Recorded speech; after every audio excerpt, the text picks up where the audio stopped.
പലിശയും കൂട്ടുപലിശയും തമ്മിലുള്ള വ്യത്യാസം മനസ്സിലായി കാണില്ല. സാധാരണ നമുക്ക് ബാങ്കുകളിൽ ലഭിക്കുന്നത് കൂട്ടുപലിശയാണ്, കോമ്പൗണ്ട് ഇൻട്രസ്റ്റ് ആണ്. അതെന്താണെന്ന് നമുക്കൊന്ന് നോക്കാം. ആദ്യം എൻ്റെ കയ്യിൽ 10,000 രൂപ ഉണ്ട് എന്നിരിക്കട്ടെ.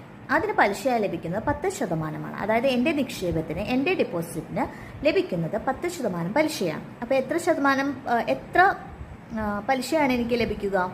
അതായത് 10,000 × 10/100, അതായത് 1000 രൂപയാണ് ആദ്യത്തെ വർഷത്തെ തുടർച്ചയായ നിക്ഷേപത്തിന് എനിക്ക് ലഭിക്കുക. അപ്പോൾ എൻ്റെ കയ്യിൽ എത്ര രൂപയുണ്ട്? 10,000 പ്ലസ് പലിശയായി കിട്ടിയ 1000, 11,000 രൂപയാണ് എൻ്റെ കയ്യിലുണ്ടായിരിക്കും. വീണ്ടും ഞാൻ രണ്ടാമത്തെ വർഷം ഈ 11,000 രൂപ ഞാൻ വീണ്ടും രണ്ടാമത്തെ വർഷം നിക്ഷേപിക്കുന്നു. അപ്പോൾ എനിക്ക് പലിശ ലഭിക്കുന്നത് ഈ 11,000 രൂപയ്ക്കാണ്. അപ്പോൾ 11,000ൻ്റെ 10% എത്രയായിരിക്കും? 1,100. അതായത് 11,000 × 10/100 ആണ് 1,100.